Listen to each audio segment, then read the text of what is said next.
Bismillahirrahmanirrahim. Assalamu alaikum dear students. I hope you are well and good and welcome back to Meher Uzala Academy.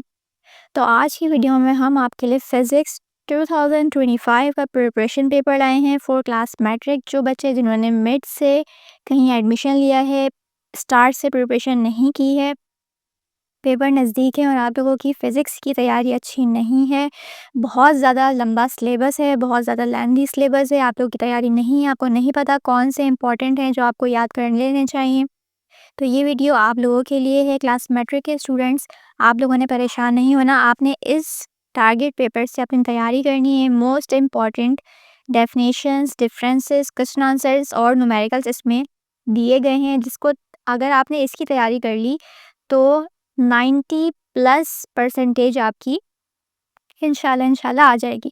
Paper आपका 60 marks का है, तो 55+ अगर आपने marks लेने हैं तो आपने इस टारगेट पेपर से अपनी प्रिपरेशन कर लेनी है। इंशाल्लाह आपका बहुत अच्छा पेपर हो जाएगा। तो अच्छा, पेपर की तरफ देख लेते हैं। यहाँ per unit 10 general waves and properties, ये हमारा फर्स्ट चैप्टर है, ठीक है। तो अब यहाँ पर देखें आपने किस तरीके से इसको चेकआउट करना है। सबसे पहला जो है हमारा वो है डेफिनेशंस। मोस्ट इंपॉर्टेंट डेफिनेशंस के कॉलम में मोस्ट इंपॉर्टेंट डेफिनेशंस लिखी हुई हैं, ठीक है। इसके बाद डिफरेंसेस के कॉलम में यहाँ पर डिफरेंसेस लिखे हुए हैं। क्वेश्चन आंसर्स के कॉलम में मोस्ट इंपॉर्टेंट क्वेश्चन आंसर्स हैं, जिसमें लॉन्ग भी हैं और शॉर्ट भी हैं, ठीक है। इसमें एक साथ करके लिखे हैं मैंने, दोनों इंपॉर्टेंट, और उसके बाद न्यूमेरिकल्स हैं। तो ठीक है, इस चैप्टर के न्यूमेरिकल्स इतने ज़्यादा इंपॉर्टेंट नहीं हैं जितने बाकी चैप्टर्स के हैं, लेकिन आपने इसकी प्रिपरेशन करनी है। अच्छा, बहुत सारी दफ़ा ऐसा होता है कि same as it is numerical नहीं आते, लेकिन अगर आपने इसी न्यूमेरिकल्स की, जो न्यूमेरिकल्स आपको गिवन है यहाँ पर, अगर आपने इनकी प्रिपरेशन कर ली तो इन जैसे ही न्यूमेरिकल्स आप आसानी से सॉल्व कर सकते हैं। तो सबसे पहले डेफिनेशन देख लेते हैं यूनिट 10 की, जनरल वेव्स एंड प्रॉपर्टीज़। तो इसकी थोड़ी डेफिनेशन ज़्यादा हैं। Waves, time period, frequency, wavelength, wave speed, ठीक है। तो अगर आपने ये वाली सारी कर ली तो बहुत ज़्यादा आसान हो जाएगा आपके लिए। कोई सी भी अगर आ जाती है, नेम वाइज आ जाती है, तो आप आसानी से कर सकते हैं। उसके बाद डिफरेंसेस देख लें। डिफरेंसेस में आपने एक चीज़ का ख़ास ध्यान रखना है, डिफरेंसेस कम अज़ कम आपने 3 याद करने हैं, ठीक है। तो पहला जो हमारा डिफरेंस है वो है transverse and longitudinal waves. Second है हमारे पास मैकेनिकल एंड इलेक्ट्रोमैग्नेट वेव्स, ठीक है, इलेक्ट्रोमैग्नेटिक वेव्स। तो आपने इन दोनों में से दोनों ही अगर आप अच्छे से याद कर लेते हैं तो दोनों में से अगर कोई एक आ जाएगा तो आप बहुत अच्छे तरीके से कर लेंगे, बहुत अच्छा हो जाएगा, ठीक है। तो 3-3 आपने दोनों के ही याद कर लेने हैं डिफरेंसेस। अच्छा, डेफिनेशंस में अगर आप फॉर्मूला भी लिख देना तो बहुत ज़्यादा अच्छा हो जाता है, एक अच्छा इंप्रेशन पड़ता है। कंपलसरी नहीं है, लेकिन अगर आप लिख देते हैं तो अच्छी बात है। उसके बाद क्वेश्चंस की तरफ मूव करते हैं। तो क्वेश्चन में सबसे पहला सवाल जो है, डिफाइन एसएचएम। अब एसएचएम क्या है? Simple harmonic motion. इसको आपने डिफाइन करना है और थोड़ा सा एक्सप्लेन करना है, ठीक है। अब अगर ये वाला सवाल अगर आपको शॉर्ट में दिया जाता है तो डिफाइन एसएचएम बोल देंगे वो आपको, ठीक है, तो ये शॉर्ट में आ जाएगा। एक्सप्लेन करने के लिए कह रहे हैं, इट्स मीन के लॉन्ग क्वेश्चन है, ठीक है। आपने शॉर्ट क्वेश्चन 3 मार्क्स का होता है तो वो इतना उसके लिए काफ़ी है। तो अगर ये शॉर्ट में आता है तो भी आप कर लेंगे, लॉन्ग में आता है तो भी आपको आसान हो जाएगा करना, ठीक है। उसके बाद क्वेश्चन नंबर 2 की तरफ मूव करते हैं। तो डिफाइन सिंपल पेंडुलम, ठीक है। ये भी अगर आप इतना सवाल आता है तो इट्स मीन ये शॉर्ट है, आपने 3 मार्क्स के लिए बहुत है, ठीक है। तो शॉर्ट में भी आ सकता है, शॉर्ट को मिलाकर लॉन्ग करके भी आपको दे सकते हैं। तो ये यही सारे इस चैप्टर में से आ सकते हैं, तो आपने इनकी तैयारी अच्छे से कर लेनी है। उसके बाद नंबर 3 पर आ जाते हैं। नंबर 2 जो है उसमें अगर पूरा सवाल देखें तो है define simple pendulum, describe motion of simple pendulum and right formula of for time period, ठीक है। तो ये पूरा सवाल आपको अगर मर्ज करके दिया जाता है, इसमें कुछ और भी ऐड कर सकते हैं इनमें से ही, तो ये आपका लॉन्ग हो जाएगा, ठीक है।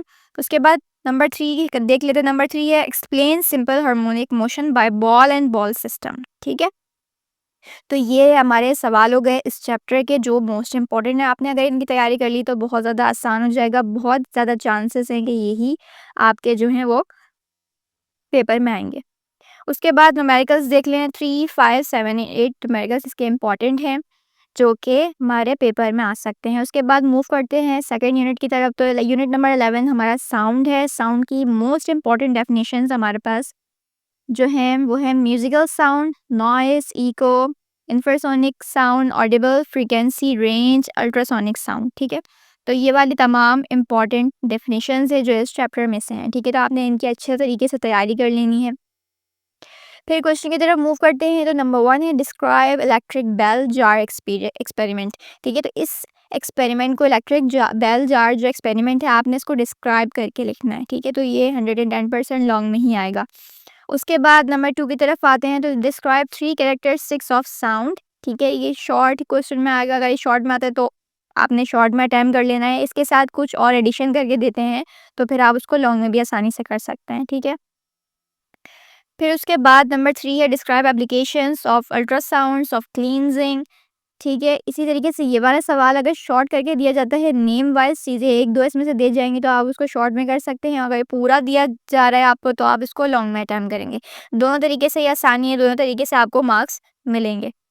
उसके बाद न्यूमेरिकल्स है 1, 2 और 3। यही मोस्ट इंपॉर्टेंट न्यूमेरिकल्स थे इस यूनिट के, जो आपने याद कर लेने हैं, अच्छे से प्रैक्टिस कर लेनी है। ठीक है, न्यूमेरिकल्स अगर सेम एज इट इज़ नहीं भी आते तो उन जैसे ही न्यूमेरिकल्स आपको मिल जाएंगे जिसकी आपने तैयारी कर लेनी है अच्छे तरीके से। ठीक है, तो मैंने जो यहाँ पर मेंशन किए हैं यही इम्पॉर्टेंट है। अगर सेम एज इट इज़ ये नहीं आते तो इन जैसे ही आएंगे, तो आपने इन्हीं की अच्छे से प्रैक्टिस करनी है। अगर सेम इन जैसे भी आते हैं तो आपके लिए आसानी है, आपने पहले से ही प्रैक्टिस की हुई होगी। उसके बाद यूनिट 12 है हमारे पास इलेक्ट्रोमैग्नेटिक स्पेक्ट्रम। ठीक है, इसकी डेफिनेशंस कौन सी हैं यहाँ पर देख लें आप। डिस्पर्जन ऑफ लाइट और रेनबो। ठीक है, ये दो इंपॉर्टेंट हैं, आपने इन दोनों की अच्छे से तैयारी कर लेनी है। उसके बाद क्वेश्चन की तरफ मूव करते हैं। तो define electromagnetic waves and right 6 important characteristics of electromagnetic waves. ठीक है, ये पहला सवाल हो गया। अगर आप इसको शॉर्ट करके देते हैं तो शॉर्ट में अटैम्प्ट कर लीजिएगा। ये पूरा सवाल आया तो आप इसको लॉन्ग में अटैम्प्ट कर सकते हैं। ठीक है, नंबर 2 है write 3 uses of radio waves, microwaves, infrared radiations, ultraviolet radiations, X rays, gamma rays. ठीक है, तो इसमें अगर आपको 3 यूजेस इन सब में से किसी एक का नेम मेंशन करके दिया जाता है, 2-3 का दिया जाता है, तो वो शॉर्ट में आप अटैम्प्ट कर लीजिएगा। ये पूरा सवाल आता है तो लॉन्ग में अटैम्प्ट कर लीजिएगा। ठीक है, चांसेस इन्हीं सवालों में से है कि आएगा। यही मोस्ट इंपॉर्टेंट क्वेश्चंस हैं। ठीक है, अब इनको ही शॉर्ट करके दिया जा सकता है, इनको ही मर्ज करके लॉन्ग में भी दिया जा सकता है। फिर न्यूमेरिकल्स इस चैप्टर के हैं 1, 4, 5 और 7। यही मोस्ट इंपॉर्टेंट है, आपने इन्हीं की अच्छे से तैयारी कर लेनी है। उसके बाद यूनिट नंबर 13 पे आ जाते हैं ज्योमेट्रिकल ऑप्टिक्स। डेफिनेशंस इसकी थोड़ी सी ज़्यादा हैं। प्रिंसिपल फोकस है, फोकल लेंथ है, real image, critical angle, total internal reflection और मैग्नीफाइंग पावर। ठीक है, तो आपने इन तमाम डेफिनेशंस को अच्छे से याद कर लेना है। उसके बाद डिफरेंसेस देख लें। डिफरेंसेस है concave mirror and convex mirror. Most important नहीं, दोनों ही डिफरेंसेस आपने 3-3 डिफरेंसेस दोनों के याद कर लेने, concave lens and convex lens. ठीक है, उसके बाद क्वेश्चन की तरफ मूव करते हैं। तो क्वेश्चन नंबर 1 है डेरिवेशन है आपकी। Question number 1 drive mirror equation, state law of reflection and refraction. ठीक है, तो पहला सवाल में आपको ड्राइव करना है मिरर इक्वेशन। सेकंड में है स्टेटमेंट है law of reflection and refraction. उसके बाद क्वेश्चन नंबर 3 है describe construction and working of compound microscope and telescope. तो इनमें से आपने जो है ये तमाम सवाल करने हैं, मर्ज करके दिए जाएं तो वो लॉन्ग में आप अटैम्प्ट कर लीजिएगा, और अगर आपको नेम वाइज दिए जाएं, शॉर्ट करके दिए जाएं, तो वो आपने शॉर्ट में अटैम्प्ट करने। न्यूमेरिकल्स देख लेते हैं। यहाँ पर न्यूमेरिकल्स है हमारे पास 1, 2, 4, 5। इसके भी 4 न्यूमेरिकल्स हैं जो कि इंपॉर्टेंट है, आपने इनकी तैयारी करनी है। उसके बाद यूनिट नंबर 14 की तरफ आ जाते हैं इलेक्ट्रोस्टैटिक्स। डेफिनेशंस हैं इसकी हमारे पास जो इम्पॉर्टेंट है, electric field lines, electric potential and capacitance. ये मोस्ट इम्पॉर्टेंट डेफिनेशंस हैं। उसके बाद क्वेश्चन नंबर 1 है जो इम्पॉर्टेंट है, शॉर्ट में भी आ सकता है, लॉन्ग में भी आ सकता है। ठीक है, define electrostatic induction, explain charging by electrostatic introduction. ठीक है, तो ये पहला सवाल है हमारे पास। क्वेश्चन नंबर 2 है describe construction and working of telescope. Number 3 है डेरिवेशन है derive expressions for equivalent capacitance when capacitors are connected in series and parallel. ठीक है, तो इसको आपने डिस्क्राइब करना है, डेरिवेशन देनी है इसकी। ठीक है, न्यूमेरिकल्स हैं हमारे पास 4 इंपॉर्टेंट चैप्टर के भी, 2, 3, 4 एंड 6। ठीक है, उसके बाद यूनिट नंबर 15 है करंट इलेक्ट्रिसिटी। ठीक है, इसकी जो डेफिनेशंस हैं इंपॉर्टेंट वो है इलेक्ट्रिक करंट, पावर, EMF। ठीक है, उसके बाद डिफरेंसेस आपने ऑब्वियसली 3-3 याद करने हैं। सबके 2 डिफरेंसेस यहाँ पर इंपॉर्टेंट दिए हुए हैं। ठीक है, AC और DC है, ये इंपॉर्टेंट है आपका। उसके बाद conventional current and electronic current, इन दोनों डिफरेंसेस में से आपने अच्छे से याद करना है इसको, 3 डिफरेंसेस आपने याद करने हैं लाजमी, क्योंकि हमारा शॉर्ट क्वेश्चन जो होता है वो जो है 3 मार्क्स का होता है। ठीक है, तो आपने 3 इसकी डिफरेंसेस याद करने हैं। उसके बाद क्वेश्चन है हमारे पास एक ही है, ये शॉर्ट में भी आपको दे सकते हैं शॉर्ट करके, और उसको मर्ज करके पूरा सवाल लॉन्ग में भी दे सकते हैं। इस चैप्टर में से इस यूनिट में से जो इंपॉर्टेंट क्वेश्चन है वो यही वाला आएगा। डेरिवेशन है, derive expressions for equivalent resistance when resistors are connected in series and parallel. ठीक है, तो ये वाला आपने याद कर लेना है अच्छे तरीके से। न्यूमेरिकल जिसके भी 4 है, 1, 3 एंड 5, 6, ये चारों सवाल ये चारों न्यूमेरिकल्स आपने प्रैक्टिस कर लेनी है इसकी, क्योंकि यही इंपॉर्टेंट हैं इस चैप्टर में से। उसके बाद यूनिट नंबर 16 है इलेक्ट्रोमैग्नेटिज्म। ठीक है, तो इसकी डेफिनेशंस जो हैं वो है मैग्नेटिक फील्ड है, मैग्नेटिक फील्ड लाइंस है। क्वेश्चंस इसके जो हैं वो इम्पोर्टेंट यहाँ पर 3 हैं। पहला सवाल है हमारे पास, force on current carrying conductor in a magnetic field. ठीक है, उसके बाद क्वेश्चन नंबर 2 है describe construction working of transformers. उसके बाद नंबर 3 है describe 3 daily life applications of transformers. इन्हीं सवालों को मर्ज करके आपको लॉन्ग में भी दिया जा सकता है और इसको शॉर्ट में भी दिया जा सकता है, तो आपने याद कर लेना है। याद किया हुआ होगा तो चाहे लॉन्ग में है या फिर शॉर्ट में है, आपको पहले से ही याद होगा। न्यूमेरिकल्स 2 हैं इसके इम्पोर्टेंट, 1 और 3। ठीक है, इनकी आप प्रैक्टिस कर लें, जैसे भी आए तो भी आप अटैम्प्ट कर सकते हैं इजीली, बहुत ज़्यादा अच्छा हो जाएगा। और सेम अगर यही आ जाए तो बहुत ज़्यादा ही अच्छा हो जाएगा। ठीक है, इसके बाद यूनिट नंबर 17 है हमारे पास इंडक्ट्री इलेक्ट्रॉनिक्स।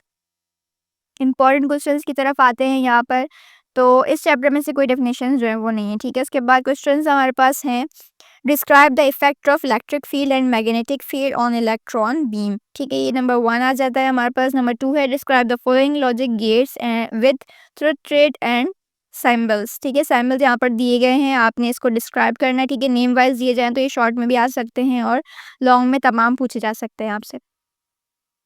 उसके बाद describe working logic gates in seat belt alarm system instruction detection and alarm system. ठीक है, नंबर 3 में आपके पास ये वाला है। डिफरेंसेस यहाँ पर दिए हुए हैं, आपने नंबर एक ही डिफरेंस है। ठीक है, आपने इसके भी 3 डिफरेंसेस याद कर लेने हैं। कौन सा है हमारे पास, एनालॉग एंड डिजिटल इलेक्ट्रॉनिक्स। ठीक है, तो इसमें से इस चैप्टर में से इंपॉर्टेंट यही वाला है। उसके बाद मूव करते हैं यूनिट नंबर 18 की तरफ। यूनिट नंबर 18 जो है हमारे पास वो है इंफॉर्मेशन एंड कम्युनिकेशन टेक्नोलॉजी। ठीक है, इसके जो इम्पोर्टेंट क्वेश्चंस हैं वो हैं describe components of computer based information system CBIS। ठीक है, आपने जो है ये वाला जो है कर लेना है। कंप्यूटर बेस्ड इंफॉर्मेशन सिस्टम यहाँ पर ब्रैकेट में लिखा हुआ है, इसकी एब्रीविएशन पूरी दी गई है आपको। ठीक है, आपने ये डिस्क्राइब कर लेना है। नंबर 2 है explain transmission of lights signal through optical fibres. ठीक है, तो यही 2 इंपॉर्टेंट क्वेश्चंस हैं, आपने इनको अच्छे से याद कर लेना है। उसके बाद यूनिट 19 की तरफ मूव करते हैं, तो एटॉमिक स्ट्रक्चर हमारा यूनिट 19 है, जिसकी मोस्ट इंपॉर्टेंट डेफिनेशंस है आइसोटॉप्स और एटॉमिक नंबर और एटॉमिक मास। ठीक है, तो क्वेश्चन नंबर 1 है हमारे पास, यहाँ पर देख लीजिए आप, गिवन है यहाँ पर। उसके बाद अच्छा, चैप्टर नंबर 19 जो है हमारे पास एटॉमिक स्ट्रक्चर में से यही एक सवाल इंपॉर्टेंट है। ठीक है, और डेफिनेशंस यहाँ पर ऊपर दी गई हैं। ठीक है, तो आपने इनकी अच्छे से प्रैक्टिस कर लेनी है। लास्ट हमारे पास यूनिट हमारा यूनिट 20 है, इसकी तरफ मूव करते हैं, तो इसमें भी इंपॉर्टेंट क्वेश्चंस ही हैं, जिसका नाम है न्यूक्लियर स्ट्रक्चर। ठीक है, तो डेफिनेशन यहाँ पर नहीं है, यहाँ पर हमारे पास इंपॉर्टेंट क्वेश्चंस है। तो पहला सवाल है define natural radioactivity and right properties of alpha beta and gamma particles. ठीक है, तो आपको ये दी गई हैं, तीनों दिए गए हैं। अगर आपसे नेम वाइज एक पूछा जाता है तो शॉर्ट में दिया जाएगा, और तमाम पूछे जा रहे हैं तो फिर आपको लॉन्ग में दिया जाएगा। दोनों तरीके से बहुत अच्छा हो जाएगा, क्योंकि आपने याद किया हुआ है तो आप इजीली अटेम्प्ट कर सकते हैं। उसके बाद नंबर 2 है explain nuclear fission and nuclear fusion. ठीक है, तो आपने ये वाला एक्सप्लेन करना है। अगर दोनों में से एक दिया जाता है तो आपने शॉर्ट में लिखना है, अगर पूरा दिया जाता है तो आप इसको लॉन्ग में अटेम्प्ट कर सकते हैं। दोनों तरीके से आपके लिए बहुत ज़्यादा आसानी है। तो ये था हमारा क्लास मैट्रिक का फिजिक्स का 2025 का preparation paper, guest paper, target paper, जो भी आप इसे कहना चाहें। ठीक है, तो ये तमाम इम्पॉर्टेंट चीज़ें आपको बता दी गई हैं जो आपके एग्ज़ाम्स के लिए बहुत ज़्यादा इम्पॉर्टेंट है। जो बच्चे जिन्होंने मिड से स्टार्ट किया है और जिनको लगता है सिलेबस बहुत ज़्यादा लेंथी है, उन्होंने कवर नहीं किया हुआ है, और आपकी तैयारी अगर नहीं है तो आप इस टारगेट पेपर से तैयारी करें। मोस्ट इंपॉर्टेंट चीज़ें आपको बता दी गई हैं, डेफिनेशन, डिफरेंसेस, क्वेश्चंस और न्यूमेरिकल्स। आप इससे प्रिपरेशन करें, इंशाल्लाह आपके 55 प्लस मार्क्स आएंगे। नेक्स्ट वीडियो तक के लिए अल्लाह हाफ़िज़। अगर चैनल पर नए हैं तो चैनल को सब्सक्राइब कर लीजिएगा, साथ में लगे हुए बेल के आइकन प्रेस कर लिया करें ताकि आने वाली मज़ीद वीडियोज़ का नोटिफिकेशन आपको बर वक्त और बआसानी मिलता रहे। और अगर आपके इससे रिलेटेड कोई भी सवाल है, कोई भी चीज़ नहीं समझ में आ रही या कोई इंपॉर्टेंट चीज़ आपने पूछनी है तो कमेंट सेक्शन में कमेंट किया करें, आपको इंशाल्लाह हर सवाल का जवाब दिया जाएगा।